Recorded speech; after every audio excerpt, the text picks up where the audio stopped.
Spirits from the earth and sky, answer now my cursed cry. I'm Jasper. A lot of you know me as Mr. Chicken, and this is Sybil the Clairvoyant, a disembodied medium brought to life through projection mapping that you can build. I'm going to show you how to take the video and the head form included in my kit and turn it into a complete character. Unlike other DIY projected heads you may have seen, Sybil is designed from the ground up to create a successful three-dimensional projected character head. The actress in the video is the same as the model for the head form, and so all the features actually line up correctly and give you that convincing three-dimensional look. The kit comes with a head form and a download of the video. And for the first time, I'm also offering the option of a head form for rear projection. So in the past, the kit has always been this opaque head where the projector would shine on it from the front and create the animated face. But by very popular demand, I am now making available my translucent rear projection head form, which the projector will sit behind and shine onto the inside of the face so that you can see it from the outside. And that creates some really interesting possibilities. And that's actually what this setup is right here. The projector is in the back, shining onto the back of the head.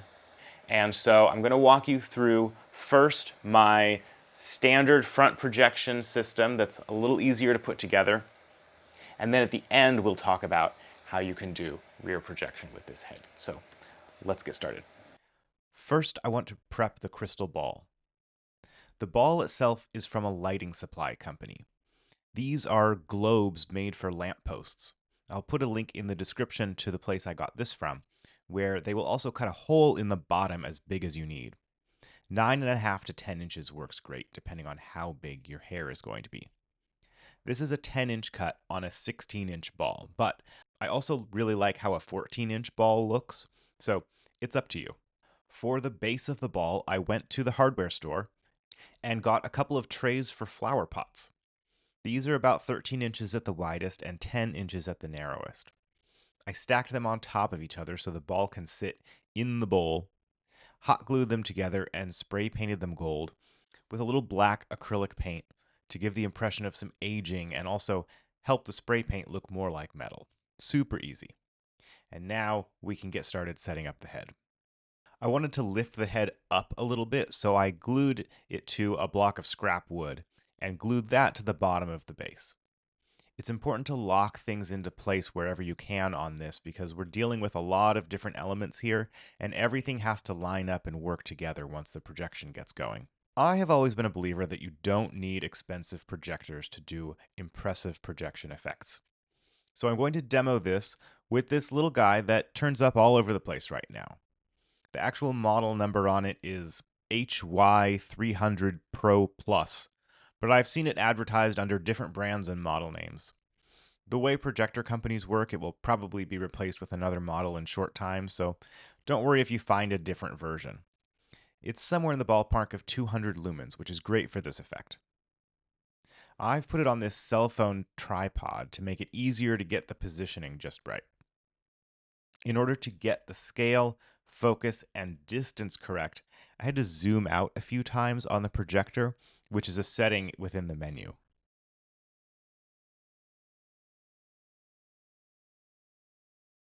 In order to get the least distorted image, it's best to get the projector roughly level with the head. Once you get your placement set, you're going to want to make sure it's repeatable. So I'm tracing the outlines of the projector and the crystal ball onto my work table here. You may even want to stick them down with something so they can't move. With the projection lined up, I made some light pencil marks to show where the wig needs to go on the head, and then hot glued it in place. Before this, I took the wig outside and used clear spray paint to get some permanent volume set in it.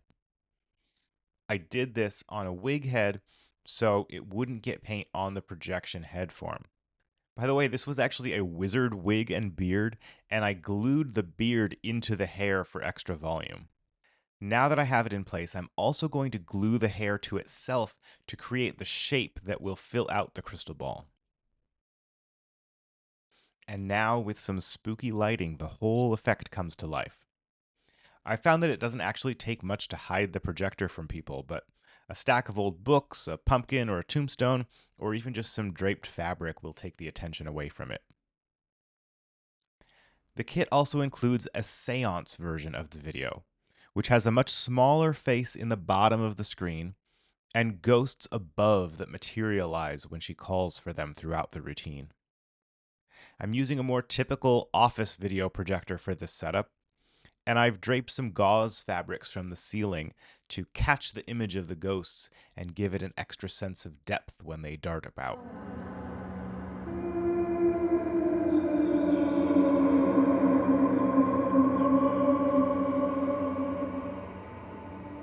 Ghouls of night and bearers of gloom, escape the bindings of your tombs.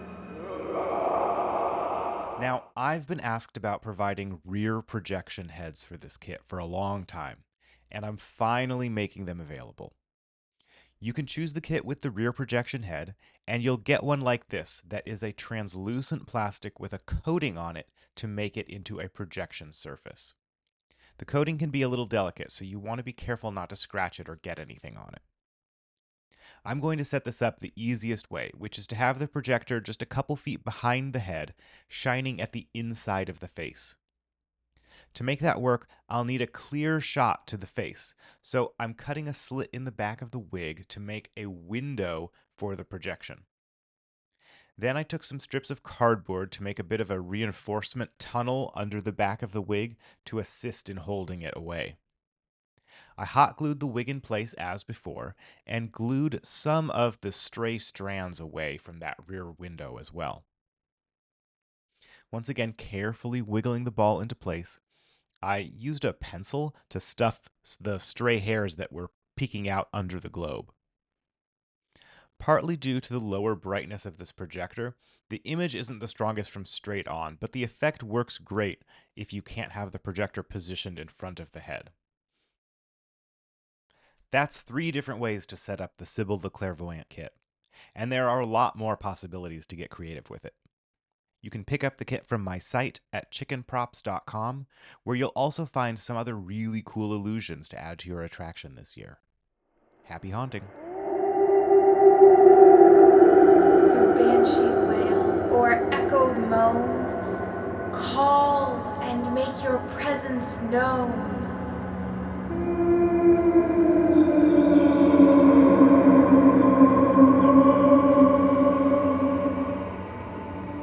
Ghouls of night and bearers of gloom, escape the bindings of your tombs.